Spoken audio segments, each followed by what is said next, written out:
রমজানে এই কয়েকটা কাজ বেশি বেশি করার চেষ্টা করেন।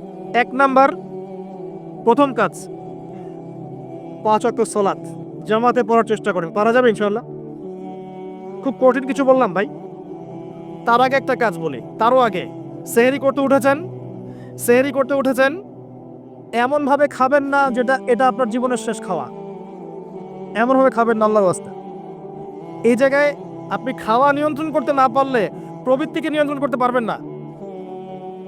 এটা দরজা, প্রবৃত্তি নষ্ট হওয়ার দরজা হচ্ছে এই পেট, মুখ আর পেট। যে পেটের দাস সে প্রবৃত্তিকে নিয়ন্ত্রণ করতে পারবে না।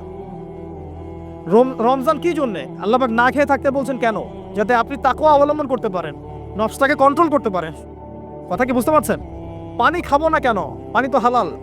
নফসটা কন্ট্রোল করা, না আমি করব না, এটা আপনাকে প্রশিক্ষণ দেওয়া হচ্ছে। আত্মার নিয়ন্ত্রণের প্রশিক্ষণ দেওয়া হয় রমজান মাস। এটাই তো তাকওয়া। তাকওয়া মানে কি?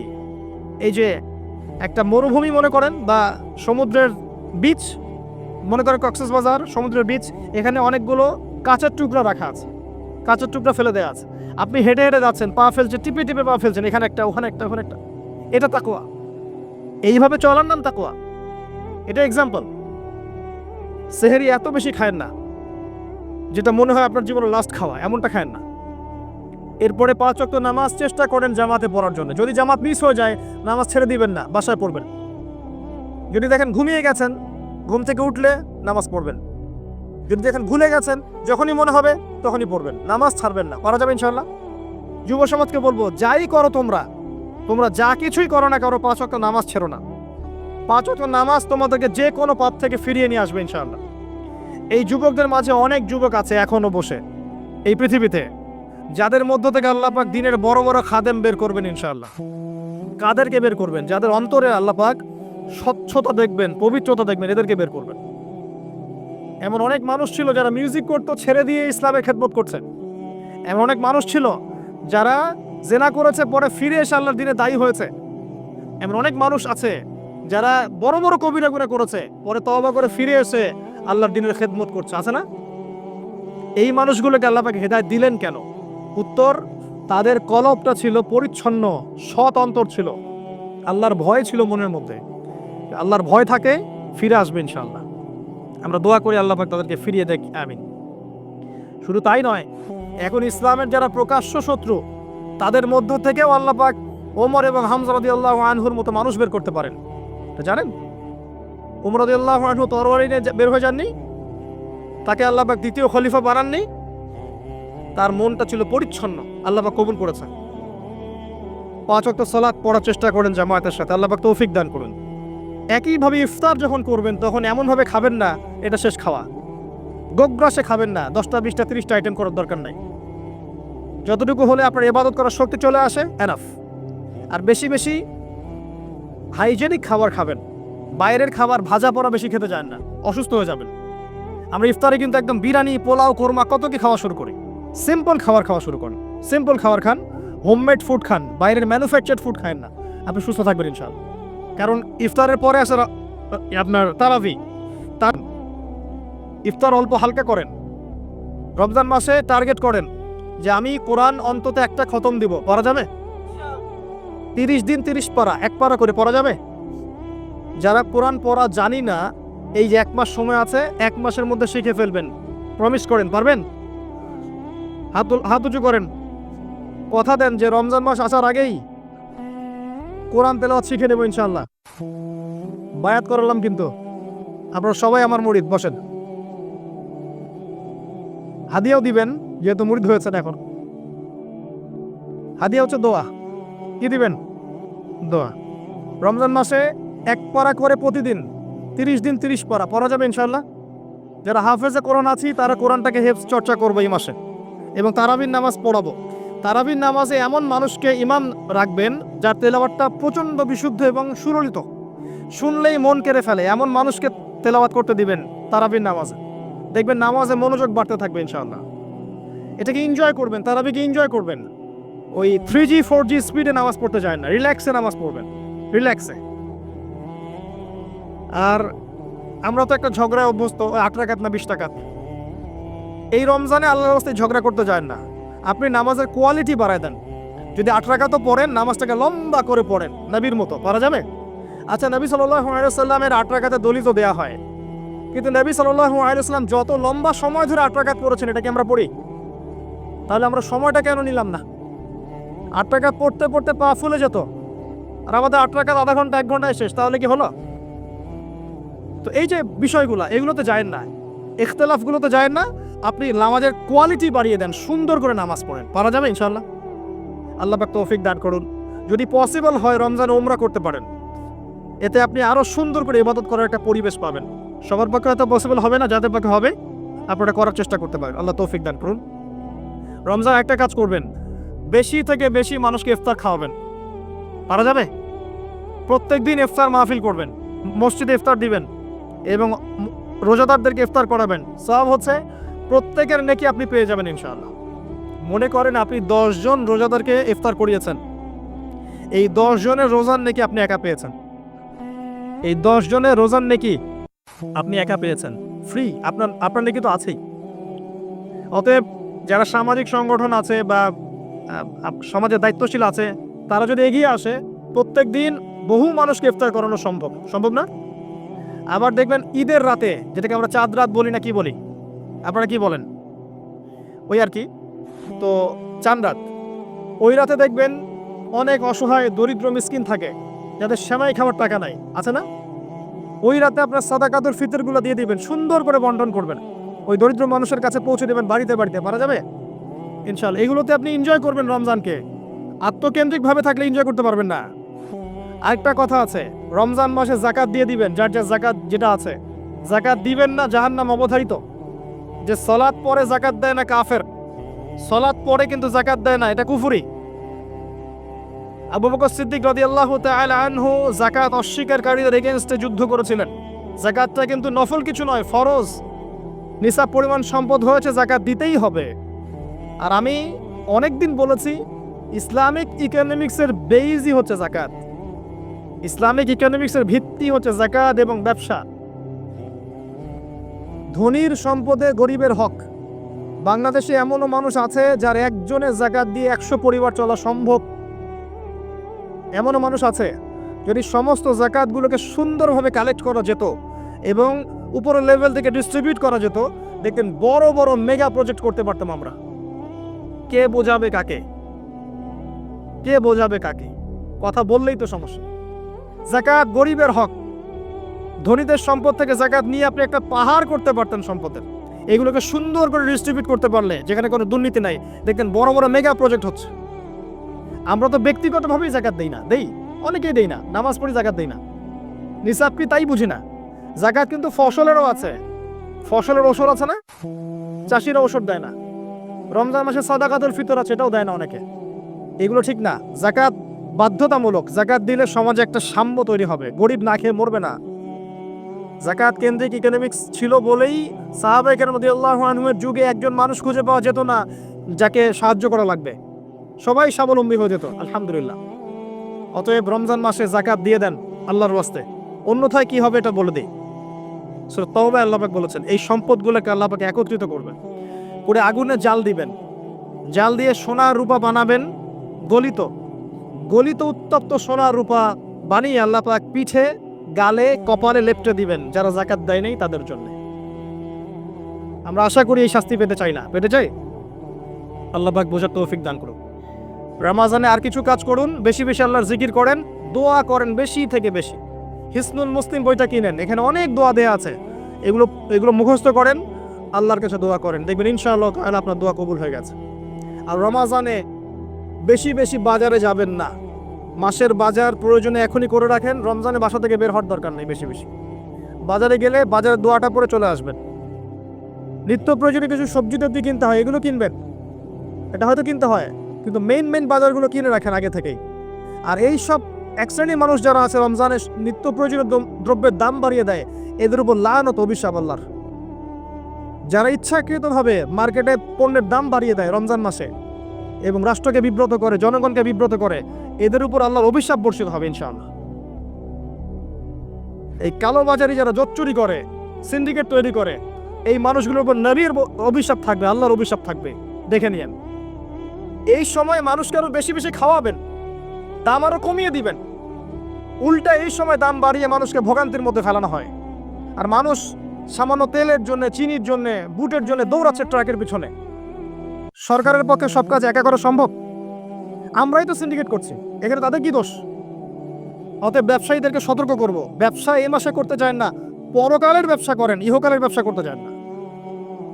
রমজান মাসে পণ্যের দাম ফিক্স করে কমিয়ে দেন, বাজার নিয়ন্ত্রণ হবে। তাহলে না হলে তো আপনার জনগণকে কষ্ট দিচ্ছেন, গভর্নমেন্টকে কষ্ট দিচ্ছেন, সবাইকে কষ্ট দিচ্ছেন। এই ফল কে ভোগ করবে?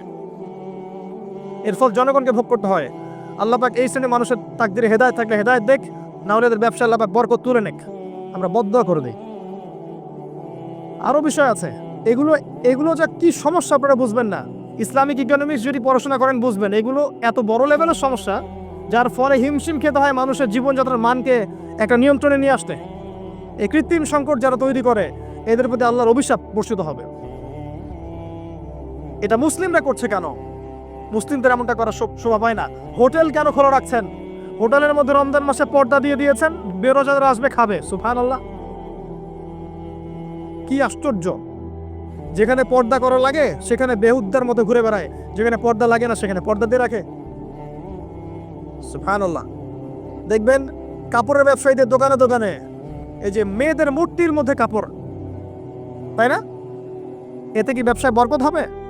রমজান মাসে সব মূর্তিগুলো ভেঙে ফেলে দেন।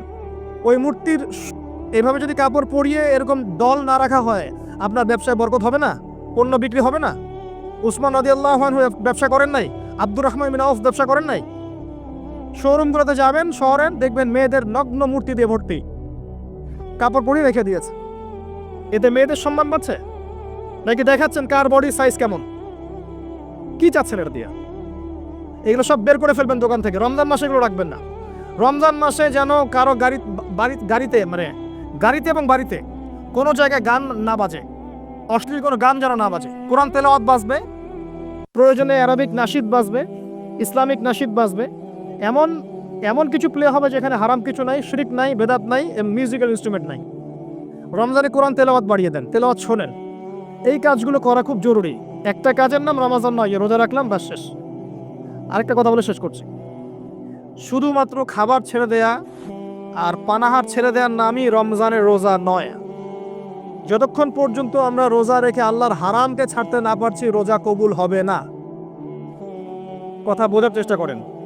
রোজা রেখেছে, মিথ্যা বলছে, রোজা কবুল হবে না। রোজা রেখেছে, বাপে কম দিচ্ছে, রোজা হবে না। রোজা রেখেছে, পণ্যে ভেজাল দিল, ভালোর সাথে খারাপ মিক্স করলো, রোজা কেটে গেছে। রোজা রেখেছে, আপনার গীবত তহমত করে বেড়াচ্ছে, আড্ডা পিটাচ্ছে, গীবত করছে, রোজা ভেঙে গেছে। রোজা রেখেছে, সুদ খাচ্ছে, সুদি লেনদেন করছে, রোজা ভেঙে গেছে। রোজা রেখেছে, জেনা করছে, রোজা নাই, কেটে গেছে। রোজার মানে এই নয় যে খালি খাবার ছেড়ে দিয়েছি আর পানিও ছেড়ে দিয়েছি, স্ত্রী সহবাস ছেড়ে দিয়েছি, তাই নয়। আল্লাহর সমস্ত নিষেধ বর্জনের নাম হচ্ছে সওম। এটা হচ্ছে সেই সওম যার প্রতিদান হচ্ছে লাআল্লাকুম তাত্তাকুন, যার ফলে তোমরা তাকওয়া অবলম্বন করতে পারো। শেষ আয়াতটা হচ্ছে কুতিবা আলাইকুমুস সিয়াম, তোমাদের উপর সিয়ামকে ফরজ করা হয়েছে। কামা কুতিবা আলাল্লাযিনা মিন ক্বাবলিকুম, যেমন করে তোমাদের পূর্ববর্তীদের উপরে ফরজ করা হয়েছিল। লাআল্লাকুম তাত্তাকুন, যাতে করে তোমরা তাকওয়া অবলম্বন করতে পারো। তাকওয়া তার নাম যে আল্লাহর নিষেধগুলো ছাড়তে পারে। এই হলো সওম। আরেকটা আয়াত আছে, শাহরু রমাদানাল্লাযী উনজিলা ফীহিল কুরআন, এই মাসে আল্লাহ পাক কোরআন নাজিল করেছেন। এটাই সেই মাস। এই মাসে আল্লাহ পাক কোরআন নাজিল করেছেন। বেশি বেশি কোরআন তেলাওয়াত করবেন, বেশি থেকে বেশি। কথা বলার দরকার নেই বেশি মানুষের সাথে, কোরআন তেলাওয়াত করেন। অ্যাপস আছে না ফোনে, কোরআন তেলাওয়াত করেন। এক পারা দুই পারা পড়তে থাকেন। প্রত্যেক নামাজের আগে 10 পৃষ্ঠা, পরে 20 পৃষ্ঠা, পরে 10 পৃষ্ঠা পড়ার চেষ্টা করেন। পারা যাবে ইনশাআল্লাহ তাআলা। বেশি থেকে বেশি খতম দেন, আল্লাহ পাক তৌফিক দান করুন। যারা কোরআন বোঝেন, এই মাসে কোরআন তাদাব্বুর করেন, গবেষণা করেন। লাস্ট ওয়ান, লাইলাতুল কদর আছে শেষ দশকে। এই শেষ দশক সম্ভব হলে ইতিকাফ করার চেষ্টা করেন। যদি ইতিকাফ করা সম্ভব না হয়, শেষ দশকে রাত্রেবেলা বাসা থেকে বাইরে বের হবেন না, মোনাজাতে থাকবেন, জায়নামাজে থাকবেন। পারা যাবে ইনশাআল্লাহ। ওই রাতগুলোর মাঝে একটা রাত আছে, এটা 27 রাতই হবে জরুরি না। এটা 21 হতে পারে, 23 হতে পারে, 25 হতে পারে, 27 হতে পারে, 29 হতে পারে। এই জন্য শেষ দশকের প্রতিটা রাত, স্পেশালি বিজয়ের রাতগুলো জাগার চেষ্টা করেন। পরিবারবর্গকে জাগান, কোমর বেঁধে নেন, স্ত্রী সহবাস ছেড়ে দেন, যদিও রাত্রেবেলা জায়েজ ছেড়ে দেন, আসেন আল্লাহর সামনে দাঁড়ান, নিজের চাওয়া পাওয়া, কষ্টের কথা, দুঃখের কথা, গুনাহের কথা সব আল্লাহর সাথে শেয়ার করেন। ইনশাআল্লাহ দেখবেন ঈদ উল ফিতর আপনার জন্য হবে ইনশাআল্লাহ। এইসব ব্যক্তিদের জন্য ঈদ উল ফিতর। কদ আফলাহা মান যাক্কাহা কদ আফলাহা মান তাযাক্কা ওয়া যাকারা ইসমা রাব্বিহি ফাসাল্লা। ঈদ উল ফিতর কাদের জন্য? যারা রমাদান মাসে আত্মশুদ্ধি অর্জন করেছে এবং আল্লাহর নাম নিতে নিতে নামাজে গিয়েছে। আল্লাহু আকবার, আল্লাহু আকবার, লা ইলাহা ইল্লাল্লাহ, আল্লাহু আকবার, আল্লাহু আকবার, ওয়ালিল্লাহিল হামদ বলতে বলতে ঈদগাহে গিয়েছে, নামাজ পড়েছে, এদের জন্য হচ্ছে সাফল্য। কদ আফলাহা মান তাযাক্কা। আল্লাহ পাক আমাদের সবাইকে এই আসন্ন মাহে রমাজানে সবচেয়ে সেরাভাবে রমাজানকে কাটানোর তৌফিক আল্লাহ পাক আমাদেরকে দান করুন। আল্লাহ পাক আমাদেরকে বেশি বেশি কোরআন এই মাসে তেলাওয়াত করার তৌফিক দান করুন। আমি দোয়া করি আল্লাহ পাক আমাদেরকে এই মাসে বেশি বেশি দান খয়রাত করার তৌফিক দান করুন, যাকাত দেওয়ার তৌফিক দান করুন, ইফতার করানোর তৌফিক দান করুন, মানব সেবামূলক কাজ করার তৌফিক দান করুন। আল্লাহ পাক এই মাসে আমাদেরকে বেশি বেশি আল্লাহ জিকির করার তৌফিক দেখ, দোয়া করার তৌফিক দেখ। আল্লাহ পাক এই মাসে ইসলামিক সংস্কৃতিকে জাগ্রত করুন, পরিবারবর্গকে নিয়ে যেন আমরা ইসলাম পালন করতে পারি। আল্লাহ পাক সেই তৌফিক দান করুন, আমিন। যখন আল্লাহ পাকের হালালকে আপনি হারাম করে নেবেন, আল্লাহর হারামকে হালাল করে নেবে, জেনে রাখবেন যেটা একটা শিরকি আকীদা, একটা কুফরি আকীদা, এটা কাজ করা হচ্ছে। আর যখন একটা এলাকার মানুষ শিরক আর কুফরে থাকবে, আল্লাহর কি বরকত নেমে আসবে না আযাব নেমে আসবে? এই জন্যই তো আযাব আসছে। আমরা তো আযাব দেখে বস্তুবাদী সমাধান খুঁজি। কি সমাধান? ভূমিকম্প আসছে, অতএব এখন ভালো ভালো সিমেন্ট দিয়ে বাড়ি বানাও শক্ত করে, যাতে ভূমিকম্পে না নড়ে। আমরা বস্তুবাদী সলিউশন খুঁজি। বেশি বেশি আশ্রয় কেন্দ্র খোলো, যাতে করে পরবর্তীতে ওখানে গিয়ে উদ্ধার করা যায়। ব্যাকআপ চিন্তা করি কি করা যায়, কোনো প্রযুক্তি বের করি যাতে আগে থেকে এই ভূমিকম্পের সতর্কবার্তা দেওয়া যায়। আমরা বস্তুবাদী চিন্তা করি না। আর সলিউশন হচ্ছে আমরা যদি শিরক আর কুফর থেকে তওবা করতাম, আল্লাহ গজব উঠিয়ে দিতেন। গজব দেওয়ার মালিককে, উঠিয়ে নেওয়ার মালিককে। যদি কোনো এলাকার মানুষ তাওহীদের উপর থাকে, শিরক ছেড়ে দেয়, সুন্নতে থাকে, বেদাত ছেড়ে দেয়, ঈমানের উপর থাকে, কুফর ছেড়ে দেয়, আল্লাহ পাক কি জালেম যে তাদেরকে জুলুম করে শাস্তি দিবেন? বরং আল্লাহ পাক শাস্তি আরো উঠিয়ে নিবে, বরকত নাজিল করবে, রহমত নাজিল করবে। সূরা আরাফে আল্লাহ বলেছেন, যদি জনপদের অধিবাসীরা ঈমান নিয়ে আসতো, আমি অবশ্যই তাদের উপরে বরকতের দরজাগুলো খুলে দিতাম। আসমান জমিনের বরকতের দরজা সব খুলে দিতাম। কিন্তু জনপদের অধিবাসী তো ঈমান আনবে না, কারণ মনে করছে যে আমরাই সব মানুষ। এখন এই পৃথিবীর বেশিরভাগ মানুষ মনে করে যে মানুষই সব কিছু, মানুষই সব কিছু, মানে এই সভ্যতার কারিগর হচ্ছে মানুষ, মানুষ এখন মনে করে। অথচ সভ্যতা শুরু হয়েছে নবীদের হাতে, সভ্যতা শেষও হবে নবীদের হাতে। সভ্যতা শুরু হয়েছে কোন নবীর হাতে বলেন? এই পৃথিবীতে সর্বপ্রথম কৃষিকাজ করেছেন কোন নবী জানেন? আদম আলাইহিস সালাম। আর এমন কোন নবী নাই আল্লাহ পাকে যে নবী কৃষিকাজ এবং পশুপালন করেন নাই। এমন কোন নবী নাই যিনি কৃষিকাজ পশুপালন করেন নাই। এটা নবীদের সুন্নাত। কারণ নবীদেরকে মানুষকে সঠিক পথে আনতে হয়। যখন আপনি পশুপালন করবেন, কৃষিকাজ করবেন, তখন কিন্তু আপনার মধ্যে একটা ধৈর্য বাড়বে, মানুষকে নেতৃত্ব দেওয়ার একটা ক্ষমতা তৈরি হবে। তো মুসা আলাইহিস সালামকে আল্লাহ তার 10 বছর ওই কৃষিকাজ করিয়েছেন, ফার্মে কাজ করিয়েছেন। শুআয়ব আলাইহিস সালামের ফার্মে তিনি 10 বছর কাজ করেছেন। কারণ বনু ইসরায়েলের মতো একটা ছিন্ন ভিন্ন জাতিকে তাকে নেতৃত্ব দিতে হতো। আল্লাহ পাক আগে তাকে তৈরি করেছেন। আল্লাহ বলেছেন, ওয়াসতানা আকিকা লিনাফসি, আমি নিজের জন্য তোমাকে তৈরি করেছি আগে। তো এই যে কৃষিকাজকে খারাপ মনে করবেন না। এগুলো যারা করেন মনোকষ্টে ভুগবেন না যে আপনি দরিদ্র, আপনার মান সম্মান কম, এমন নয়। আপনি বরং সম্মানিত মানুষ, কারণ আপনি নবীদের সুন্নতের পেশায় আছেন, মাশাআল্লাহ। তো যেটা বলছিলাম, যখন শিরক আর কুফর বাড়তে থাকে একটা জনপদের মধ্যে, তখন আল্লাহর আযাব গজব নামতে থাকে। এই সমস্যাগুলো আমাদের শহরে নাই। শিরক আর কুফরে ভর্তি হচ্ছে না নেই। আমাদের শহরে পেপার পত্রিকা খুললেই দেখা যায় রাশিফল। কি রাশিফল? তুমি সিংহ রাশি, তোমার দিনটা কেমন যাবে। তুমি কন্যা রাশি, তোমার দিনটা কেমন যাবে। আর প্রায় মিডিয়াগুলো এগুলো প্রচার করে না? এসব মশরেক মিডিয়াগুলো, সবই মশরেক। কিরকম করে বুঝলাম মশরেক? একটা ভূমিকম্প যদি হয়, বলবে না যে আল্লাহর কাছে মানুষ কত অসহায়, এরকম শিরোনাম দিয়ে সংবাদ করবে না। কি করবে? প্রকৃতির কাছে মানুষ কতই অসহায়। আল্লাহ বললে মৌলবাদী হয়ে যাবে। আল্লাহ বললে কি হবে? মৌলবাদী হয়ে যাবে। প্রকৃতি শব্দ চুজ করে কথা বলবে। প্রকৃতির কাছে আমরা কত অসহায়। কে প্রকৃতি? প্রকৃতি কি, কাকে বলে, কত প্রকার, কি কি সংজ্ঞা দেখ। প্রকৃতিকে সৃষ্টি করলো, এটা কত প্রকার, কি কি, কে কে তাকে নিয়ন্ত্রণ করে, এগুলো বলবে না? মানুষের ব্রেন ওয়াশ করে ফেলা হচ্ছে এগুলোকে। রাশিফল সবার মাথায় ঢুকিয়ে দেওয়া হচ্ছে রাশিফল, আজকের দিনটা কেমন যাবে, আজকের দিন কেমন যাবে বেটা তুমি জানো? কালকের দিন তোমার কেমন যাবে তুমি জানো? মানুষের জ্ঞান তো এতই ক্ষুদ্র যে মানুষ এটাই জানে না আগামীকাল কার সাথে কি হবে। মানুষের জ্ঞান কত ক্ষুদ্র একটু দেখেন, আপনার নিজের সাথে আগামীকাল কি হবে আপনি তাই জানেন। কে গ্যারান্টি দিতে পারবে সে তার সাথে আগামীকাল কি হবে? যে মানুষ এটাই জানে না যে তার সামনে আগামীকাল কি হবে, সে কে পরিব্যক্ত করতে পারবে? নাকি আল্লাহ পাকের জ্ঞানের সামনে তার জ্ঞান নিতান্তই ক্ষুদ্র?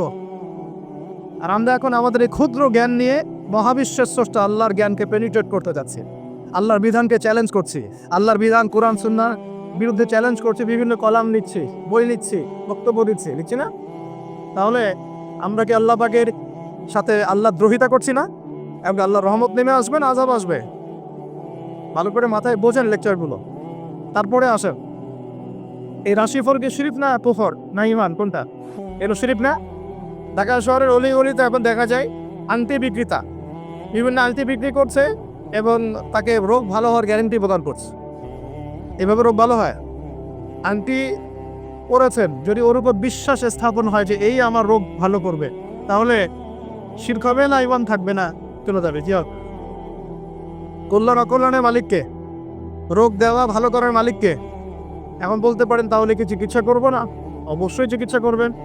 কেন চিকিৎসা করবেন? কারণ আমাদের নবীজি বলেছেন আল্লাহ এমন কোনো রোগ নাজিল করেন নাই যার শিফাও নাজিল করেন। আল্লাহ পাক এমন কোনো রোগ নাজিল করেন নাই যার চিকিৎসা আল্লাহ নাজিল করেন নাই। মানে প্রতিটা রোগেরই চিকিৎসা আছে, অতএব চিকিৎসা করবেন। কিন্তু একটা জড়বস্তু আপনার রোগ ভালো করতে পারবে? কেউ কেউ টিয়া পাখি নিয়ে রাস্তাঘাটে বসে আছে ঢাকা শহরে, এগুলো চলতে ফিরতে দেখতে পারবেন আপনি। একটু ফিলোসফার হন, চোখ দিয়ে দেখেন। ফিলোসফি খারাপ জিনিস না, ফিলোসফি মানে দর্শন, আপনাকে ভেতর থেকে দেখতে শেখাবে। আর ভেতর থেকে দেখতে না পারলে বাহ্যিক চোখ দিয়ে দেখলে সবকিছু বুঝতে পারবেন। আল্লাহ পাক আমাদের সবার হৃদয় চোখটা খুলে দেন বলি আমিন। রাস্তাঘাটে বসে আছে, টিয়া পাখি দিয়ে ভাগ্য পরীক্ষা করছে। তো এখন এই টিয়া পাখি দিয়ে ও যদি ভাগ্য পরীক্ষা করতে পারে, তাহলে ওর আজকে প্রধানমন্ত্রী হওয়ার কথা। ও রাস্তার ধারে বসে আছে, ও নিজে রাস্তার ধারে বসে আছে। বলেন, আমাদের ঢাকা শহরে একটা জিনিস বাচ্চা দিন দিন জাদুবিদ্যার চর্চা বাচ্চা দেখলাম। কিরকম করে বুঝলাম? যে জিনের রোগী বাড়ছে দিন দিন, জিনগ্রস্ত রোগী। জিনগ্রস্ত রোগী এটা আবার কি? এটা তো আবার অনেকে বিশ্বাসই করবে না, জিন বলতে কিছু আছে। আমরা বিশ্বাস করি যে মানব জাতির পাশাপাশি এই পৃথিবীতে জিন জাতীয় আছে। মানুষের মাঝে যেমন ভালো মন্দ মানুষ আছে, জিনের মধ্যেও ভালো মন্দ জিন আছে। জিনের মধ্যে কি আছে ভাই? ভালো মন্দ জিন আছে। এক শ্রেণীর জিন আছে আল্লাহর অনুগত, এক শ্রেণীর জিন আছে উদ্ধত। উদ্ধত জিনগুলো মানুষের ক্ষতি করে, এবং যখন মানুষ আল্লাহর বিধান মানে না, পাক পবিত্র থাকে না, জিকির আজগার করে না, দোয়া কালাম পড়ে না, কোরআন তেলাওয়াত ছেড়ে দেয়, তখন জিন মানুষকে ধরে। কোনো কোনো সময় বিভিন্ন স্বার্থ উদ্ধারের জন্য মানুষ কবিরাজ, গণক, জাদুকরের কাছে যায়, গিয়ে তাবিজ কবজ করে না? তাবিজ করায়, বান মারে, জাদুটোনা করে না? এতে করে সম্পর্কের মধ্যে বিচ্ছেদ ঘটায়। অনেকে আবার প্রেমিকাকে পাওয়ার জন্য বশ করছে, তাবিজ করছে। চাকরিতে ভালো চাকরি হয় না, চাকরির জন্য তাবিজ করছে। তারপর অনেকের ব্যবসা উন্নতি হচ্ছে, হিংসা লাগে, ওর বিরুদ্ধে কাজ করছে। এই যে সমস্যাটা ইদানিং শহরের মধ্যে আছে, এটা কিন্তু শেখার বা জাদু, কুফরি। কেউ যদি এই কাজে লিপ্ত হয়, সে ঈমান হারিয়ে ফেলবে, ইসলাম থেকে দান কাটা পড়ে যাবে। আল্লাহ পাক আমাদের সবাইকে হেফাজত করুন বলি আমি। অনেক শিরকে আছে, আমরা এখন শিক্ষার মতো শিরক করছি। কিরকম? দীর্ঘদিন শুনলাম যে আমরা আল্লাহ পাকের সৃষ্টি, আল্লাহ রাব্বুল আলামিন নিজ হাতে সৃষ্টি করেছেন, এগুলোই সব বইপত্র ছিল। এখন আস্তে আস্তে আস্তে বইপত্রগুলোর মধ্যে চেঞ্জ আনা হচ্ছে। একটা সুদূর প্রসারী লক্ষ্যকে সামনে রেখে একটা প্রজন্ম তৈরি করার চেষ্টা করা হচ্ছে, যে এই প্রজন্মটা আল্লাহ থেকে দূরে সরে যাবে, রাসূল থেকে দূরে সরে যাবে। আমরা এখন মানুষকে বিবর্তন শিখাই, অথচ আল্লাহ পাক বলেছেন খলাকতু বিয়াদিয়া ইয়া ইবলিস, হে ইবলিস, মা মানাআকা, তোমাকে কে নিষেধ করলো? মা মানাআকা আল্লা তাসজুদা ইয আমারতুক, তোমাকে কে বারণ করলো আদমকে সিজদা করতে, যাকে আমি সৃষ্টি করেছি? খলাকতু বিয়াদাই, আমি যাকে নিজ হাতে সৃষ্টি করেছি। তাহলে আল্লাহ পাক আমাদেরকে কিভাবে সৃষ্টি করেছেন? নিজ হাতে। এটা সম্মানের না? এটা ভালোবাসার না? আল্লাহ পাক অন্য কোনো মাখলুক সৃষ্টির ব্যাপারে বলেন নাই যে আমি অমুক মাখলুকটাকে নিজ হাতে সৃষ্টি করেছি, আসমানকে নিজ হাতে সৃষ্টি করেছি, জমিনকে নিজ হাতে সৃষ্টি করেছি, এমন তো আল্লাহ পাক কোথাও বলেন নাই। আল্লাহ পাক শুধু বলেছেন আদমকে সৃষ্টি করেছি খলাকতু বিয়াদাই, আমি নিজ হাতে তাকে সৃষ্টি করেছি। সুবহানাল্লাহ। আল্লাহ পাক তাকে সৃষ্টি করে দুনিয়াতে পাঠিয়ে আল্লাহ পাকের খেলাফতের দায়িত্ব দিয়েছেন যে আদম তুমি দুনিয়ায় যাও, দুনিয়ায় নির্দিষ্ট সময় থাকবে, চিরস্থায়ী হতে পারবে না। আমার বিধান আমি নাজিল করব, সেগুলো যদি মেনে চলো এবং তা প্রতিষ্ঠা করো, তাহলে তুমি জমিনে আমার খেলাফতের দায়িত্ব পালন করো। জমিনে যে আল্লাহ পাকের বিধান মেনে চলে, আল্লাহর বিধান প্রচার প্রসার ঘটায়, প্রতিষ্ঠার চেষ্টা করে, সেই আল্লাহ পাকের খলিফা। আর জমিনে যে ব্যক্তি আল্লাহর বিধান মানে না, আল্লাহর বিধানের পরোয়া করে না এবং এই বিধান দিয়ে বিচার ফয়সালা করে না, সে আল্লাহ পাকের খলিফা নয়। সহজ কথা। সে তখন কার খলিফা? সে তার প্রবৃত্তির দাসত্ব করছে, অথবা শয়তানের পূজা করছে, অথবা নিজের মন গড়া প্রবৃত্তি হাওয়া এর দাসত্ব করছে। আল্লাহ পাক আমাদের সবাইকে আল্লাহ পাকের বিধান মেনে চলার তৌফিক দান। এখন ইবলিসকে আল্লাহ পাক বলছেন কেন তাকে সেজদা করলে না, যাকে আমি নিজ হাতে সৃষ্টি করলাম। আমরা বুঝতে পারলাম আল্লাহ পাক আমাদেরকে নিজ হাতে সৃষ্টি করেছেন, আর আমরা এখন বাচ্চাদেরকে শেখাচ্ছি না এই সৃষ্টি তত্ত্ব ভুল। তোমাদেরকে আগে এইভাবে আগে হাঁটতে দাঁড়াতে পারতে না, বাঁকা হয়ে থাকতে, তারপরে একটু লম্বা হলে, তারপর আরেকটু লম্বা হলে, তারপর আস্তে আস্তে মানুষ হয়ে গেল। আমরা এগুলো বাচ্চাদেরকে শেখাচ্ছি। কেন শেখাব? আমার বাচ্চা তো মুসলিম, আমার বাচ্চা তো মুসলিম পরিবারের বাচ্চা। এ কি ইহুদি খ্রিস্টানের সন্তান? ওদের ওই সভ্যতার আল্লাহর সাথে কোনো সম্পর্ক নাই। তাদের সৃষ্টি তত্ত্ব বুঝতে হলে এমন বিবর্তনবাদের দরকার না, আমার তো দরকার নাই।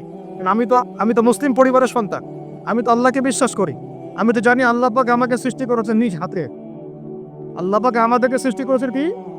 নিজ হাতে, এবং রুহের জগৎ রেখে আমাদের কাছে ওয়াদা নিয়েছেন। এই পৃথিবীতে আসার আগে আরেকটা জগৎও ছিলাম আমরা, তার নাম রুহের জগৎ, আলামে আনোয়া। আমরা তো এই পৃথিবীর বাসিন্দা নয়, আমরা জান্নাত থেকে এখানে আসছি। সুবহানাল্লাহ। এটা তো আমাদের নোংরা জায়গা, এটা হচ্ছে আমাদের থাকার জন্য নোংরা জায়গা। আমরা তো জান্নাত থেকে এসেছি এখানে। হাই ক্লাস থেকে লো ক্লাসে আসলে মানুষ খুশি হয়? জান্নাত হাই ক্লাস না দুনিয়া হাই ক্লাস? আমাদের পিতা মাতাকে জান্নাতে রাখা হয়েছিল, সেখান থেকে আমরা এখানে এসেছি। এখান থেকে আসে নাই। আমাদের আত্মাগুলোকে রুহের জগতে রাখা হচ্ছে, সেখানে সমস্ত আত্মাগুলোকে ডেকে আল্লাহ পাক বলেছেন আলাস্তু বিরব্বিকুম। আল্লাহ বলছেন কি? আলাস্তু বিরব্বিকুম, আমি কি তোমাদের রব নই? সমস্ত আত্মারা একসাথে বলেছিল বেলা ইয়া রব্বি, অবশ্যই আপনি আমার রব। সুবহানাল্লাহ।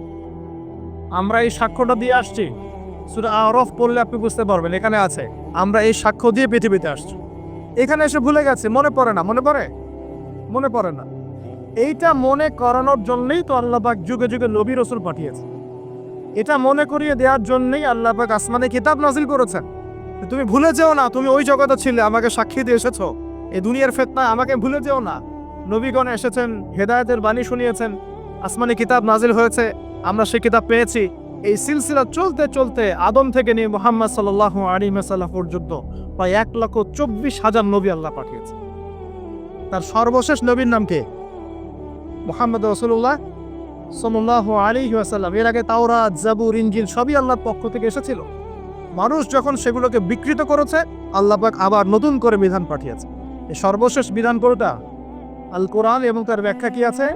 হাদিস। এই কোরআন হাদিস ঘাটাঘাটি করলেই আমরা পেলাম যে একটা জনপদের মানুষ যখন এমন শিরকার উপরে নিমজ্জিত থাকে, তখন আল্লাহর পক্ষ থেকে আযান আসে। আর আমরা কি সেই পাবে নাই ভাই? আপনার উপরের লেভেলের সিস্টেম থেকে শুরু করে নিয়ে একদম এই শিক্ষাক্ষেত্র বলেন, হাতের আংটি বলেন, চিন্তা চেতনা বলেন, রাস্তাঘাটের ওই যে গণকের কথা বলেন, কবিরাজের কথা বলেন, জাদুবিদ্যার চর্চা বলেন, হ্যাঁ ওই ভাগ্য গণকের কথাই বলেন, রাশিফলের কথাই বলেন, সব আমরা শিরকের মধ্যে লিপ্ত আছি। এর পাশাপাশি আমরা কবর পূজা করছি, মাজার পূজা করছি, আমরা আল্লাহ ছাড়া অন্য কারোর জন্য জবাই করছি, মানত করছি, পছন্দ করছি, কুরবানি করছি। কোনো কোনো জায়গায় আমরা আগুনেরও পূজা করছি, আগুনের সামনে দাঁড়িয়ে মাথা নত করছি না? আর কোনো কোনো জায়গায়, কিছু বড় বড় জায়গায় পর্যন্ত নীরবতা পালন করাও। নীরবতা মানে কি? আমরা নামাজের মধ্যে যখন দাঁড়াই, তখন আল্লাহর উদ্দেশ্যে নীরব হই না? আল্লাহর উদ্দেশ্যে নীরব হয়ে আমি আল্লাহর ধ্যানে মগ্ন হয়ে যাই না? তো এখানে আপনি কার ধ্যান করছেন? যখন আপনি আগুনের সামনে দাঁড়ায় নীরব হয়ে দাঁড়িয়ে আছে, তখন কার ধ্যান করছেন? এটা শিরক হচ্ছে না? এটা তো আপনি আগুনের ধ্যান করা শুরু করলেন। এখানে তো আপনি আল্লাহকে স্মরণ করছেন না। বুঝতে পারছেন না মনে হয়? মনে করেন একজন মানুষ মারা গেছে, লাশ, কথা কথা, এই লাশটার সামনে দাঁড়িয়ে আপনি নীরবে 2 মিনিট দাঁড়িয়ে আছেন কেন? কি দরকার? এটা কি নবীর সুন্নাত? আপনি নামাজে দাঁড়াবেন, নামাজে দাঁড়িয়ে আল্লাহকে স্মরণ করবেন, আল্লাহর কাছে দোয়া করবেন। আল্লাহ ছাড়া আমরা নামাজের মধ্যে নীরবতা ধারণ করি না? নামাজে নীরব হয়ে আল্লাহর কাছে ধ্যান করি না? মনোযোগ ধরে রাখি না?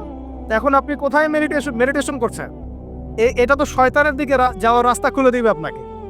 অনেকে আগুনের সামনে মাথা নত করছে, প্রদীপের পূজা করছে, অনেকে দেখা যায় বিভিন্ন দিবসে এই যে বানর, হনুমান এইসবের মূর্তি টুর্তি নিয়ে রাস্তাঘাটে দৌড়াদৌড়ি করছেন। ছেলেপেলেরা এগুলো বেশি করছে।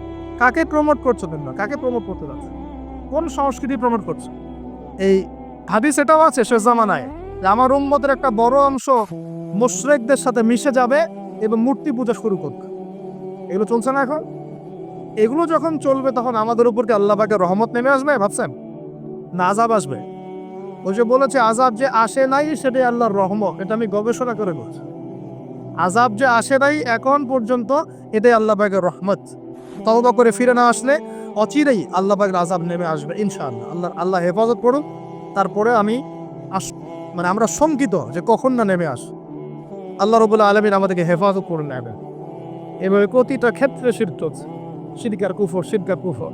কোরআন খোলেন, হাদিস পড়েন, দেখবেন আল্লাহ পাক যতগুলো জনপদকে ধ্বংস করেছেন তার প্রধান 2টা পাপ ছিল শিরক আর কুফর। এই যে আমাদের যুব সমাজ এটাই বোঝে না যে নামাজটা ছেড়ে দেওয়াটা কুফরি। নামাজ যে না পড়া, ছেড়ে দেওয়া, ইচ্ছা করে না পড়াটা কুফরি, এটা ওদেরকে কেউ শেখায় নাই। 20 বছর পড়াশোনা করেছে বিশ্ববিদ্যালয়, স্কুল, কলেজ, বিশ্ববিদ্যালয়ে 20 বছর পড়াশোনা করেছে, কেউ কোনো স্যার ওদেরকে শেখায় নাই যে নামাজ ছেড়ে দিলে কুফরি পায়।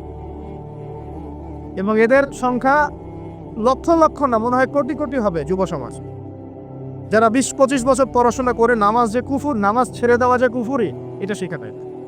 আর নবীজি বলেছেন মান তারাকা সালাতান মুতাআম্মিদান ফাকাদ কাফারা। যে কোনো মাযহাবের ইমাম সাহেবকে জিজ্ঞাসা করলেন, যে কোনো মাযহাবের আলেমকে জিজ্ঞাসা করে দেখেন, এই হাদিসটা আপনাকে শুনিয়ে দিব। যে ব্যক্তি ইচ্ছাকৃতভাবে নিজের উপর ফরজ নামাজ ছেড়ে দিল সে কুফরি করলো। কি করলো? তো এই যুব সমাজকে কে শিখাবে যেটা কুফরি?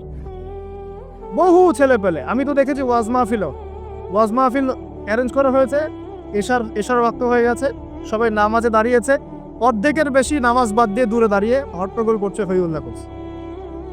এখানে ওয়াজে আসছে বক্তাকে দেখার জন্য আসছে। নামাজ ভাই, ওয়াজ শুনে কি করবা তুমি? নামাজ ইম্পর্টেন্ট না ওয়াজ ইম্পর্টেন্ট?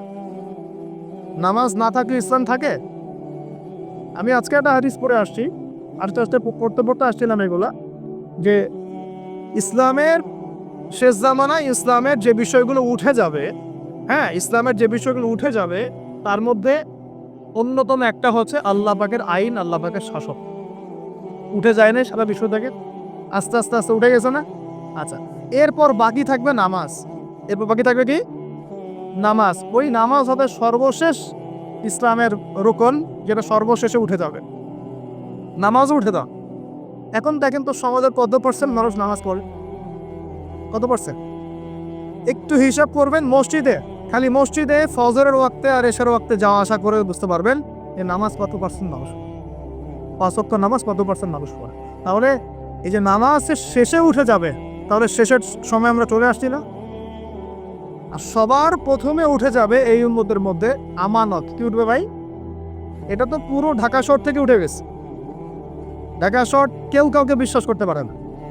স্বামী পর্যন্ত স্ত্রীকে বিশ্বাস করতে পারে না, স্ত্রী স্বামীকে বিশ্বাস করতে পারে, ভাইকে বিশ্বাস করতে পারে, বোনকে বিশ্বাস করতে পারে না। ইমাম সাহেবকে কমিটি বিশ্বাস করতে পারে না, কমিটিকে ইমাম সাহেব বিশ্বাস করতে পারে না, মাহফিল কমিটিকে বক্তা বিশ্বাস করতে পারে না, বক্তাকে মাহফিল কমিটি বিশ্বাস করতে পারে না। তারপর দেখা যায় যে অফিসের বস কর্মীদেরকে বিশ্বাস করতে পারছে না, কর্মীরা বসকে বিশ্বাস করতে পারছে না, শাসক জনগণকে বিশ্বাস করতে পারে না, জনগণ শাসককে বিশ্বাস করতে পারে। সর্বত্র চলছে অবিশ্বাসের যুগ। বাজারে যাবেন কেনাকাটা করতে, বলবে একদম টাটকা হয়ে একদম ফ্রেশ, 7 দিনের জিনিস ফরমালিন মেরে আপনি খাওয়া নিয়ে গেল। বিরিয়ানি তো আমাদের এখানকার একটা কালচার। বিরিয়ানির ইয়েতে যাবেন, গরু বলে যে কত কুকুর শিয়াল খাওয়াই দিচ্ছে, আল্লাহ ভালো যান, তাই না? গরু খাসি বলে কুকুর শিয়াল খাওয়াই দিচ্ছে, একদম তাজা দেশি মুরগি করে মরা মুরগি খাওয়াই দিচ্ছে। বড় বড় রিনাউন কয়েকটা অভিযান করলো না কয়েকদিন আগে দেখলেন, মানুষকে মারার মতো বিষাক্ত রং মিশিয়ে খাওয়াই দিচ্ছে। আমানত সবার আগে উঠে যাবে, আমানত, বিশ্বাস। আমানতদার ব্যক্তিকে বলা হবে খেয়ারতকারী ব্যক্তি, আর খেয়ারতকার যে ওকেই বলা হবে আমানতদার। যে আমানতদার তাকে বলা হবে খেয়ানতকারী, আর যে খেয়ানত করে ওকেই বলা হবে আমানতদার। তখন আল্লাহ পাকের আযাব আসবে প্রতিটা ক্ষেত্রে। বলবে যে ভাই মাছটা ফ্রেশ, দেখবেন যে পচা মাছ। ভাই যে ফ্রেশ গরুর মাংস, দেখবেন যে ওটাকে একদম ইঞ্জেকশন মেরে মেরে মেরে গরুটাকে ফুলাই দিয়েছে। কোনো কোনো সময় দেখা যায় ডাব ডাব খেপে আছে শহরে, ডাব রাস্তার পাশে ডাব বিক্রি করতেছে, ডাব কেটে দেখবেন পানি অর্ধেক নাই, সিরিঞ্জ দিয়ে পানি বের করে ফেলছে। কোন যুগে আস? এটা আমাদের শহর ভাই, আমাদের শহর, যেখানে আমরা সবাই দাড়ি টুপি নিয়ে ঘুরে বেড়াই। আমরা বাইরে একটা অভিনয় করতেছি, আমরা আসলে বাইরে একটা অভিনয় করতেছি। আমরা মনে হয় নিজের সাথেই অভিনয় করছি, আমরা এখন মনে হয় নিজেদের সাথেই নিজের অভিনয় করছি। বাইরে গিয়েছে স্ত্রী শপিং করতে, এদিকে বয়ফ্রেন্ডের সাথে ডেটিং মেটিং করে বাসায় এসে স্বামীকে বলছে তোমার জন্য শার্ট কিনে নিয়ে আসলাম। হ্যাঁ, এদিকে স্বামী বাসা থেকে বের হয়েছে, ওদিকে অফিসের কলিগদের সাথে দুই চারটার সাথে তার অবৈধ সম্পর্ক। ঠিক আছে, মানি ব্যাগ সার্চ করলে কন্ডম পাওয়া যায়, মানি ব্যাগ সার্চ করলে কি পাওয়া যায়? কন্ডম পাওয়া যায়। এবার কালেকশন, এগুলো না করে এইডসের রোগ হবে।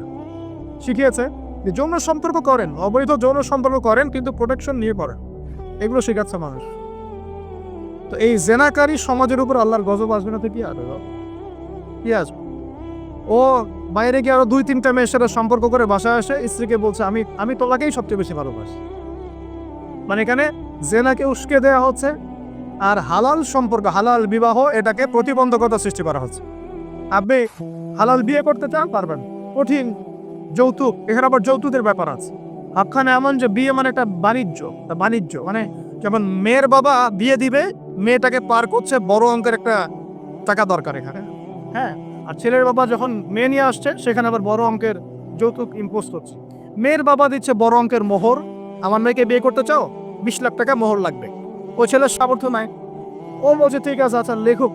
পরে বাসর রাতে মাফ করাই নিল, বাসর রাতে মাফ করা নিচ্ছে, তারপরে সারা বছর আগে সারা জীবন দেওয়ার কোনো নাম নাই, মেয়ের হক আর সে পেল। এদিকে মেয়ের বাপও কম চালাক না, হ্যাঁ, সে আবার মোহর যেমন বাড়িয়েছে, ছেলের বাপও কম চালাক না, সে আবার এদিকে যৌতুক ইম্পোজ করছে। যৌতুকের টাকাটা নিয়ে মোহরটা দিব। সবাই চালাক, সবাই স্মার্ট, মানে প্রতারণা অবিশ্বাসের যুগ চলছে। তাই প্রতারণা অবিশ্বাসের যুগ। একটা মেয়েকে বাইরে পাঠিয়েছে বাবা, সেই মেয়ে বাবার কাছে খুব ভালো, দুধ খেতে মানে নাক চিপলে দুধ দেয়, এমন একটা অবস্থা মেয়ের। বাইরে দেখবেন প্রাইভেটে গিয়ে, কোচিংয়ে গিয়ে 8-10টা প্রেম করা শেষ। হ্যাঁ, ছেলেকে পাঠিয়েছে ইউনিভার্সিটি, বিশ্ববিদ্যালয়, আমাদের শহরেই। ছেলে খুব ভালো বাবার কাছে, একদম নাক চিপলে দুধ বেড়া। বাইরে গিয়ে দেখবেন এদিকে 8-10টা মেয়ের সাথে সম্পর্ক করা।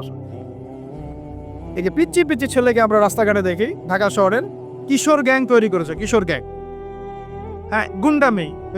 তামিল কিছু মুভিজ দেখায়, হ্যাঁ, মারামারি করছে, একটা ঘুষি দিলে একদম গাছের উপর উঠে যায়। হ্যাঁ, ওগুলো দেখে দেখে শিখছে, হকি স্টিক নিয়ে, চাকু চাপাতি নিয়ে ঘুরে বেড়ায় আছে। আমরা টঙ্গি দিয়ে আসার সময় দেখেছি, আমাদের সামনে, আমাদের গাড়ির সামনে দৌড় দিয়ে ছো মেরে একটা মেয়ে কান থেকে একদম দুল ছিঁড়ে নিয়ে চলে যাও। কানে দুল পরে আছে একটা মহিলা, কান টেনে ছিঁড়ে নিয়ে চলে গেল। মোবাইল ফোনে কথা বলছেন, গ্লাসটা খোলা, এইটুক সময়ের মধ্যে ছো মেরে মোবাইল ফোন নিয়ে চলে গেল। হ্যাঁ, এটা আমাদের শহর। ছোট ছোট বাচ্চাকে 10 বছর, 15 বছর, হাইস্ট 20 বছর বয়সের কিশোর গ্যাং। আবার এতটুকু ছেলেকে দেখেছি, এই যে কিছু প্লাস্টিকের মধ্যে কি জানি টানে, আমাদের শহরেরও মাদর, সর্বত্র। আমাদের যুব সমাজ, এই শহরের যুব সমাজ দেখবেন, যাদের বাপের একটু টাকা পয়সা আছে, ওকে আর কে পায়? ওকে একটা বাইক কিনে দিয়েছেন, হ্যাঁ, ওই R15 টাইপের একটা বাইক দিয়েছেন, ব্যাস দাম রয়ে সারা দুনিয়া ঘুরে বা। আর এই তো আমরা যে শহর, যে রাস্তাগুলোতে হাঁটাচলা করি, পিছনে মেয়ে তো থাকবেই বাইক থাকলে। আর মেয়ের অবস্থাটা এমন যে পোশাক তো নাই।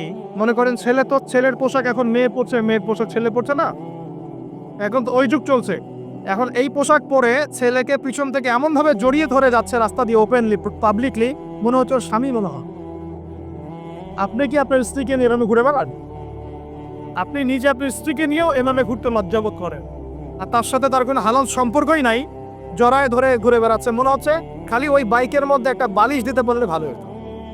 এটা বালিশ একটা শোয়ার জায়গা দিলে বাকি কাজটা এখানেই করে হবে পাবলিকলি।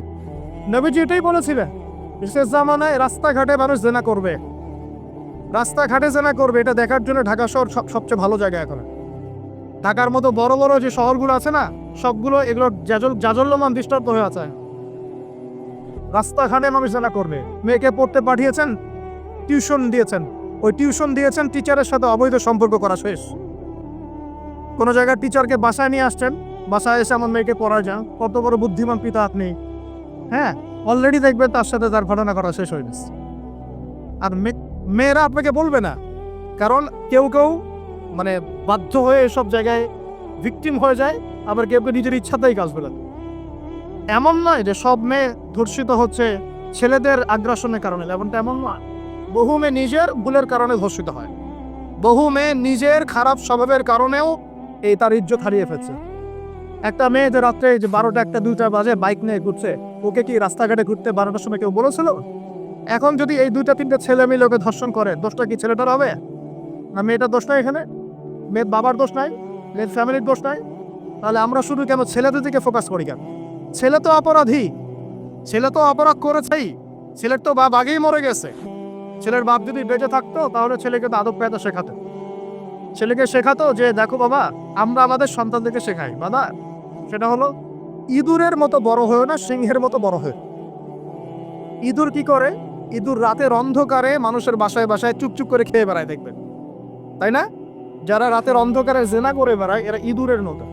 রাতের অন্ধকারে খালি এই হোটেল ওই হোটেল, এই ঘর এই ঘরে ঘুরে, এই প্রেমিকার ঘর এই প্রেমিকার ঘর, এই ফ্ল্যাটে ওই ফ্ল্যাটে ঘুরে। আর যারা সিংহ পুরুষ তারা বিয়ে করে প্রকাশ্যে স্ত্রীকে নিয়ে ঘুরে বা। তো আমরা আমাদের ছেলেদেরকে এটা শিখাই না তো, বরং আমরা শেখাচ্ছি তোমাকে নিজের পায়ে দাঁড়াতে হবে, বড় হবা, 30-35 বছর হোক তারপর বিয়ে করে। আর এই 18 বছর হওয়ার 18 বছর হয়ে গেছে, 18 থেকে এই যে 30, এই 12 বছরে তার তো যৌবনের তাড়না ছিল। এই তাড়না মেটাতে না পেরে সে পতিতালয়ে গিয়েছে, ওই যে কার কার ফ্ল্যাটে গিয়েছে, কোথায় কোথায় মাদকের আসরে বসেছে, মেয়েদেরকে নিয়ে এইখানে ওইখানে ঘুরে বেরিয়েছে। আমরা তো এমনও দেখেছি যে গাড়ির মধ্যে ছেলের কোলে মেয়ে ঘুরে ঘুরে বেড়াচ্ছে এখানে। তোরা এই শহরগুলোর মধ্যে আল্লাহ পাকের আযাব আসবে না তো কি আসবে আমাকে না? সে জামানায় যে একটা পাপের কারণে আযাব আসে, তার মধ্যে অন্যতম সেরা পাপটা হচ্ছে জেনা। আমরা এই শহরটাকে জেনার শহর বানিয়ে ফেলেছি। জেনার শহর, এগুলো গেল অবিবাহিতদের কথা। ইভেন ইউনিভার্সিটিগুলোর মধ্যে গিয়ে দেন, ইউনিভার্সিটিতে গোল করে গ্রুপ স্টাডি করছে, গোল করে। এবং ছেলের কাপড় মেয়ে পড়ছে, মেয়ের কাপড় ছেলে, কাপড়ের কোনো বালাই নাই। নবীজি বলেছিলেন শেষ জামানায় 2 শ্রেণীর মানুষ আসবে, আমি এদেরকে দেখি নাই। নবীজি দেখেন নাই মানে 1400 বছর আগে ওরা ছিল না। এক শ্রেণী হচ্ছে হাতের মধ্যে মানুষকে মারার কিছু অস্ত্র নিয়ে ঘুরে বেড়াবে, এরা মানুষকে নির্মমভাবে পিটাবে, নির্মমভাবে পিটাবে, নির্মমভাবে মানুষকে পিটাবে। এই শ্রেণীকে আমি দেখিনি, এরা আসবে পরে। আরেক শ্রেণী হচ্ছে এমন এক শ্রেণীর মহিলা বের হবে যারা কাপড় পরেও নগ্ন থাকবে, নিজেরাও আকৃষ্ট হবে, অন্যকে আকৃষ্ট করবে। তো এই মেয়েদেরকে তো দেখতে পাচ্ছেন, এখন পাচ্ছেন না? তার মানে কিয়ামত কাছে না দূরে? আর আমি এখন ওই হাতে লাঠিওয়ালা ওই গ্রুপকেও খুঁজে পেয়েছি। হাতে লাঠিওয়ালা সেই গ্রুপ কোনটা জানেন? ওই যে ঘরের মধ্যে ঢুকায় ঢুকায় যে ছেলেগুলোকে মেরে মেরে রাত্রেবেলা মেরে ফেলায়, সেটা গ্রুপে। বিভিন্ন হলে হলে দেখেন না, হকি স্টিক নিয়ে 8-10 জন মিলে এক একটা করে ছেলেকে ডেকে নিয়ে পিটাই পিটাই মেরে ফেলায়, এগুলো সেই ছেলে। এদেরকে যারা জন্ম দিয়েছে ওই বাপের জন্য ধিক্কার, এদেরকে যারা জন্ম দিয়েছে এই বাপের জন্য ধিক্কার। আর এখন এরকম লেডিস গ্রুপও বের হয়েছে, আর মেয়েদেরকেও হলে ডেকে ডেকে পিটানো শুরু করেছে। তোমরা কি মনে করো যে 5 জন 6 জন 10 জন মিলে একজনকে সারা রাত টর্চার করে মেরে ফেলানোর মধ্যে সুপুরুষ? তুমি সুপুরুষ, তুমি অনেক বড় বীর। সাহসটাকে তুমি একজন মারামারি করে দেখাও না। দেখো তোমরা এত বড় সাহস, তাহলে একজন মারামারি করে দেখাও না। আসো রিংয়ের মধ্যে আসো, রিংয়ের মধ্যে আসো, তারপর দেখি তোমার কত শক্তি, আমাদের কত শক্তি। একজন 1-on-1 ব্যাটেলে আসো, খালি হাতে 1-on-1 ব্যাটেলে আসো। 8 জন 10 জন মিলে একটা বুয়েটের ছেলে, একটা মেডিকেলের ছেলে, একটা অমুকের ছেলে, তমুকের ছেলে, বাবা মায়ের স্বপ্ন লালন করা ছেলেগুলাকে ঘরের মধ্যে ঢুকাবা, সারা রাত পিটায় মেরে ফেলবা, এটাকে তোমরা সাফল্য মনে কর, বীরত্ব মনে কর? এই ছেলেগুলাকে জন্ম দিয়েছে যে পিতা মাতায়, এদের জন্য ধিক্কার আমার পক্ষ থেকে। আপনারা এইসব সন্তান জন্ম দিতে গেলেন কেন? খিদির আলাইহিস সালাম বেঁচে থাকলে ছোটবেলায় মেরে ফেলতো এদেরকে, ওই যে খিদির আলাইহিস সালাম ছোটবেলায় একটা বাচ্চাকে মেরে ফেলছিলেন না? মুসা আলাইহিস সালাম বলেছিলেন যে একটা বাচ্চাকে কেন মেরে ফেললেন?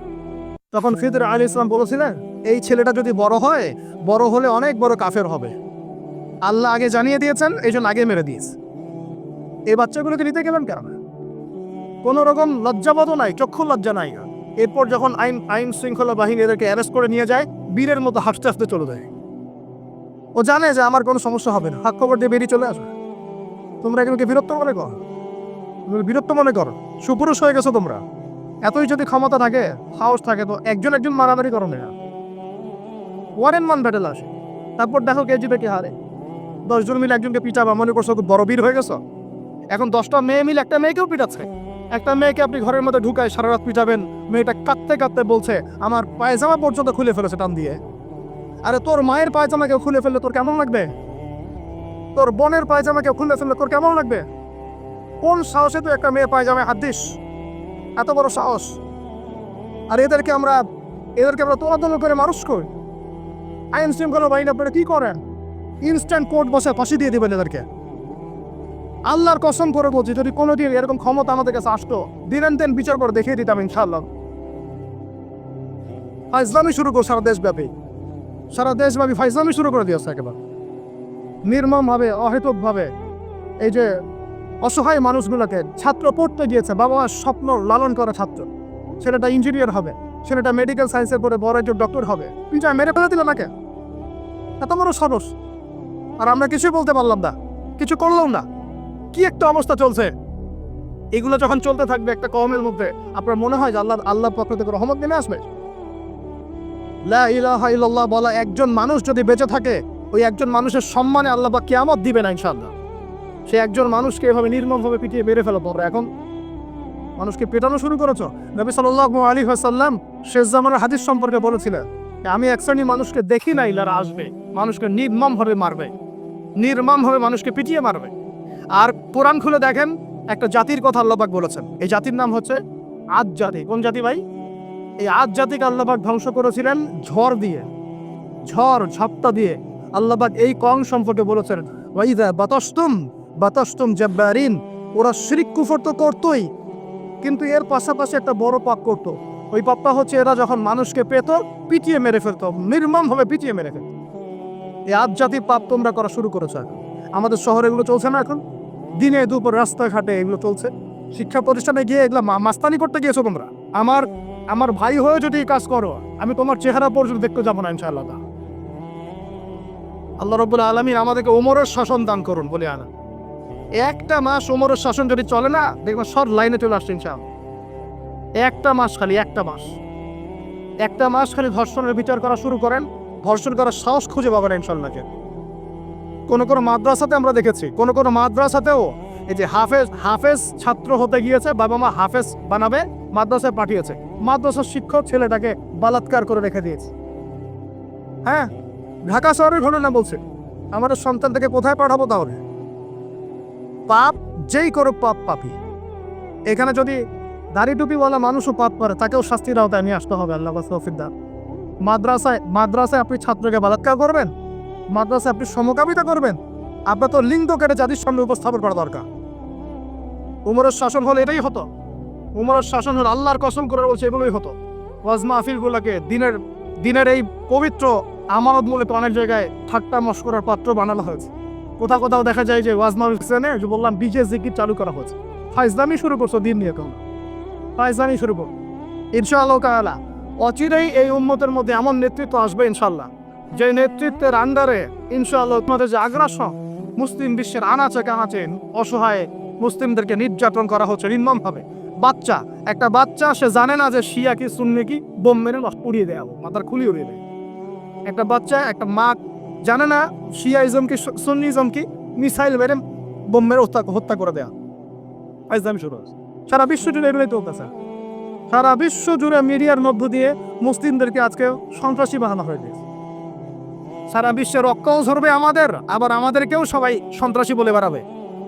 নাটক শুরু করেছে, নাটক। সারা বিশ্ব জুড়ে সবচেয়ে শান্তিকামী মানুষ কারা? আমরা, অন্য কেউ আছে? সারা বিশ্বের মানুষের, নিরীহ মানুষের রক্ত কাদের হাতে লেগে আছে? আমাদের হাতে? আমরা ইরাকে মানুষ হত্যা করেছি, আমরা আফগানিস্তানে মানুষ হত্যা করেছি, আমরা উইঘুরদেরকে হত্যা করেছি, আমরা রোহিঙ্গাদেরকে হত্যা করেছি, আমরা বিগত 12, 14, 15 বছর ধরে সিরিয়াতে বাচ্চাদেরকে হত্যা করেছি, বিগত প্রায় 70 বছর থেকে প্যালেস্টাইনে আমরা মানুষকে হত্যা করেছি। আমরা কি এই যে লেবানন, জর্ডান এই জায়গাগুলোতে মানুষকে আমরা মারছি? আরও সারা বিশ্বে আমাদেরকে আজকে সন্ত্রাসী কারণ বলা হোক, কি কারণে বলা হোক? আর আমরা কেউ কোনো কথাও বলি না, মন থেকে ঘৃণাও করি না। এই কথাগুলো বলবেন কারা? বলবেন তো আলেম ওলামারা। এখন যদি আমরা এই ওয়াজ মাহফিলের স্টেজগুলোকে সার্কাসের মঞ্চ বানিয়ে ফেলি, এই আমানতের হরকে আদায় করবে এ আদায় করবে। আল্লাহ পাক আমাদের সবাইকে বোঝার তৌফিক দান করুন। আমরা আশা করি ইনশাআল্লাহু তাআলা আমাদের উপর যারা আছেন তাদের বোধোদয় হবে ইনশাআল্লাহ। আমরা কারো শত্রু নই, ইসলাম কারো শত্রু নয়, কারো খারাপ চায় না। ইসলাম চায় সমাজের ন্যায় প্রতিষ্ঠা হোক, এবং ন্যায়টা যে কারো হাত দিয়ে প্রতিষ্ঠা হোক, কোনো সমস্যা নেই। XYZ যেই হোক না কেন, যার হাতে ন্যায় প্রতিষ্ঠা হবে আমরা তার জন্য দোয়া করবো ইনশাআল্লাহ। আর যে অন্যায়কে প্রশ্রয় দিবে, প্রতিষ্ঠা করবে, আমরা তার ধ্বংসের জন্য আল্লাহর কাছে দোয়া করবো ইনশাআল্লাহ। আর আল্লাহ পাকের গজব যখন নেমে আসবে কেউ ঠেকাতে পারবে না। আমি বলে দিয়েছি প্রথমেই, সবকিছুর মালিককে, সব ক্ষমতা কার হাতে?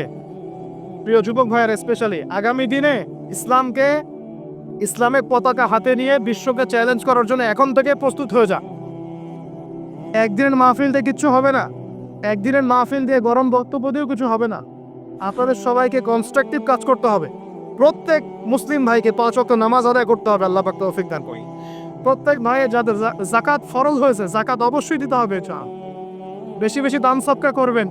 নিজের পরিবারের মধ্যে কোনোভাবেই অনইসলামিক কোনো সংস্কৃতি আসতে দিবেন না। নিজের পরিবারের মধ্যে পর্দা প্রতিষ্ঠা করবেন। কোনো অবস্থাতেই হারাম রিজিকের দিকে যাবেন না ইনশাআল্লাহ। আপনার সন্তান সন্ততিদেরকে ছোটবেলা থেকেই মুসলিম রূপে মানুষ করবেন, কোনো রকম অমুসলিম কালচারে বড় করবেন না। আপনার সন্তানদেরকে ছোটবেলায় কোরআন শেখাবেন, হাদিস শেখাবেন, আলেম ওলামার সোহবত দিবেন, হক পন্থী আলেম চিনবেন, তাদের কাছে সন্তানদেরকে পাঠাবেন ইনশাআল্লাহ। ইসলামকে নিয়ে ঠাট্টা বিদ্রুপ করবেন না, রং তামাশা করবেন না। এই যুগ সম্পর্কে সচেতন থাকবেন, কি হচ্ছে, কি চলছে, হাদিসে কি আছে, কোরআনে কি আছে, সামনে কি হতে পারে, সচেতনতা তৈরি করবেন। এই চলমান ফিতনাময় পরিবেশে নিজের ঈমান আমলকে এমনভাবে ধরে রাখবেন যেমন করে হাতের মধ্যে মানুষ আগুন ধরে রাখে, ঈমান ধরে রাখে। পরিবারের মধ্যে বেপরদামিকে স্থান দিবেন না। পরিবারের ছেলে কি করছে, মেয়ে কি করছে, আপনার আত্মীয় স্বজনের হক ঠিক আছে কিনা, প্রতিবেশীর হক ঠিক আছে কিনা, প্রতিটা বিষয় as a Muslim leader of the family আপনাকে এগুলো দেখতে হবে। আল্লাহ পাক তৌফিক দান করুন। এবং বেশি বেশি সামাজিক কিছু অ্যাসোসিয়েশন গড়ে তুলবেন যেগুলো সামাজিক অন্যায়গুলোকে প্রতিরোধ করবে ইনশাআল্লাহ। সামাজিকভাবে ন্যায় ছড়িয়ে দিবে, সামাজিকভাবে ইসলাম ছড়িয়ে দিবে ইনশাআল্লাহ। শিক্ষা প্রতিষ্ঠান গড়ে তুলবে যেখানে জেনারেল এবং ইসলামিক শিক্ষার সমন্বয় থাকবে, আলোকিত প্রজন্ম গড়ে উঠবে ইনশাআল্লাহ। এরকম সমাজের অবস্থায় কি আল্লাহর আযাব আসবে না রহমত আসবে? এই হচ্ছে আমাদের সমাজের অবস্থা। এখন কতগুলো বলে শেষ করব। প্রতি ঘরে ঘরে ব্যভিচার ঢুকে পড়েছে, ঘরে ঘরে ব্যভিচার, পরকীয়া ঢুকেছে, পরকীয়া। আর অর্থনৈতিক ক্ষেত্রে ঘরে ঘরে ঢুকেছে সুদ আর সুদ, ঘুষ ঢুকেছে ঘুষ, এদিকে সুদ ঢুকেছে, দুর্নীতি ঢুকেছে, অন্যের সম্পদ অন্যায়ভাবে হস্তক্ষেপ করার নোংরা সংস্কৃতি ঢুকে পড়েছে প্রত্যেক জায়গায় জায়গায়। আমাদের ইয়াং জেনারেশন নিজেদের ইতিহাস ভুলে গেছে যে আমরা কার উত্তরসূরি। খালেদ বিন ওয়ালিদের নামও তারা জানে না, উমর বিন খাত্তাবের নাম জানে না, তারেক বিন জিয়াদকে চিনে না, মুহাম্মদ বিন কাসিমকে চিনে না। এরা ক্রিস্টিয়ানো রোনাল্ডোকে চিনে, এরা মেসিকে চিনে, নেইমারকে চিনে, এরা আমাদের ক্রিকেটারদেরকে চিনে। মাশাআল্লাহ, যারা এখন বিপদগামী ছিলেন আমরা মনে করতাম তারাই এখন হেদায়েতের দিকে আসছেন, আর আমরা এখন মুসলিম ঘরে জন্মগ্রহণ করে নামাজ ছেড়ে দিচ্ছি, কুরআন পড়া ছেড়ে দিচ্ছি। এটা কি ধরনের কথা? আমার পরিবারের মা বোনরা কিভাবে বেপরদায় বাইরে যায়? আমার পরিবারের কর্তা আমি কেমন করে আমার পরিবারের স্ত্রী সন্তান মেয়েরা বাইরে বেপরদা যাবে, কিভাবে যাবে?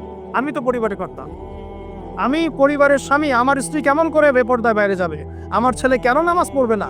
নামাজ না করে সে ভাত খাবে কিভাবে? নামাজ না করে আমার পরিবারে আমার ছেলে ভাত খাবে কিভাবে? আমার মেয়ে কেমন করে ভাত খাবে? অতএব পরিবারটাকে শক্ত করেন, হালাল খান, সামাজিকভাবে ইসলামটাকে এগিয়ে নেন, ইনশাআল্লাহ দেখবেন একদিন বরং দরেশ্বরে ইসলাম কায়েম হয়ে যাবে ইনশাআল্লাহ। আর আমরা কারোর জন্য বদদোয়া করবো না, আমরা দোয়া করবো আল্লাহ পাক যেন ঊর্ধ্বতন কর্তৃপক্ষ সবাইকে হেদায়েত দান করেন এবং অন্যায়ের বিরুদ্ধে দাঁড়ানো তৌফিক দান করেন, এবং তাদের হাতে হলেও আল্লাহ পাকের ন্যায় প্রতিষ্ঠা করার তৌফিক দান করেন। আর ন্যায় কোনটা ন্যায় কোনটা অন্যায় এগুলো এসব প্রোটেস্ট্যান্ট মুসলিমরা আপনাদেরকে শেখাতে পারবে না। যারা ইসলাম, কোরআন, সুন্নাহ, সমকালীন বিশ্ব ইতিহাস, অর্থনীতি, সংস্কৃতি, দেশীয় কালচার সব সম্পর্কে জ্ঞান রাখে, এই মানুষ না আপনাকে বলতে পারবে কোনটা সত্য, কোনটা মিথ্যা, কোনটা হক, কোনটা বাতিল। একজন কবর পূজারী আপনাকে কি হেদায়েত দিবে? একজন মাজার পূজারী আপনাকে কি হেদায়েত দিবে? একজন বেদাতি আপনাকে কি হেদায়েত দিবে? হেদায়েত তো নিতে যান খালি ওদের কাছে, আর জ্ঞানী মানুষকে তো মূল্যায়ন করেন না। যারা বুদ্ধি বিক্রি করে খায় ওদের কাছে পরামর্শ নিচ্ছেন। আর কিছু বিষয় বলতে বলতে মুখের ফেনা উঠিয়ে দিলেন, তারপরেও কোনোদিনও বললেন না যে হ্যাঁ কথাটা গ্রহণ করা যায়। কি আশ্চর্য! যখন একটা সমাজের মধ্যে এই পাপগুলো ছড়িয়ে পড়বে তখন আল্লাহ পাকের গজব আসবে, এটা আসবেই। কিভাবে প্রতিরোধ করার কোনো সুযোগই নাই, আপনাকে প্রতিকারও করার কোনো সুযোগ নাই। তওবা করে আল্লাহর কাছে ফিরে আসতে হবে, এটাই সলিউশন। এই যে আমরা শহরের কথাই বলছিলাম, আমাদের সমাজের অন্যতম বড় একটা কিয়ামতের আলামত হচ্ছে উঁচু উঁচু বিল্ডিং নির্মাণের প্রতিযোগিতা। নবীজি জীবনের শেষের দিকে যে হাদিসগুলো বলেছেন, শেষের দিকে, তার মধ্যে কিয়ামতের বড় দুইটা আলামত বলেছেন। তার মধ্যে একটা হচ্ছে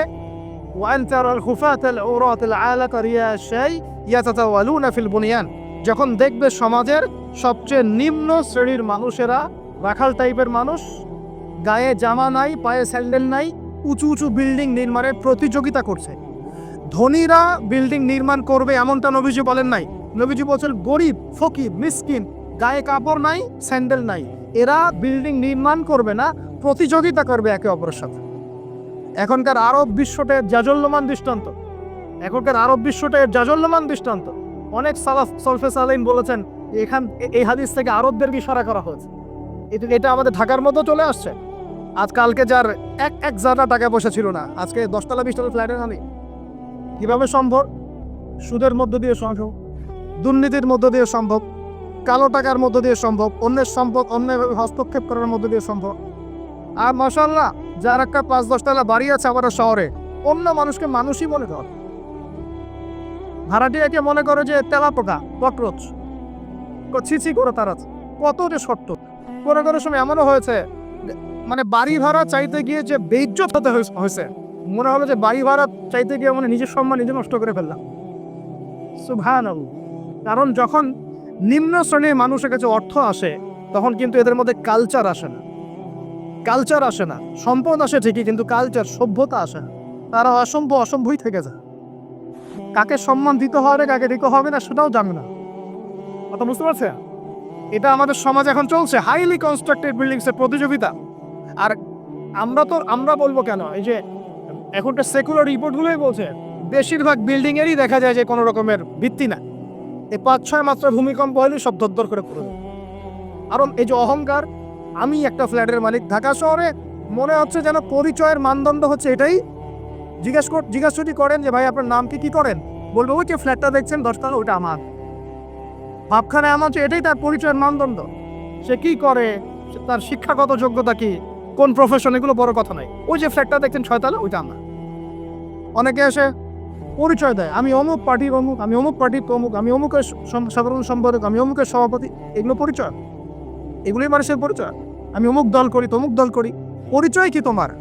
তুমি কি এই পরিচয় দিয়ে কাল কিয়ামতের মাঠে আল্লাহর সামনে দাঁড়াবা? তোমার পরিচয়টা কি?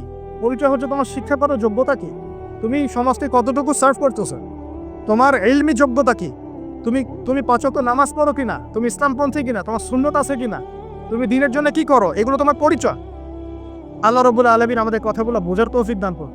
আমাদের সমাজে হাইলি কনস্ট্রাক্টেড বিল্ডিংস এর প্রতিযোগিতা চলছে। দেখেন, বিল্ডিং নির্মাণ করা পাপের কিছু নয়, কিন্তু এগুলোর মধ্য দিয়ে অহংকার করাটাই পাপের। আর অহংকার করলে আল্লাহ পাক এগুলোকে ধসিয়ে দিতে সময় নেবেন না। আল্লাহ পাক আমাদেরকে বোঝার তৌফিক দান করুন। আমাদের সমাজে রন্ধে এগুলো চলছে।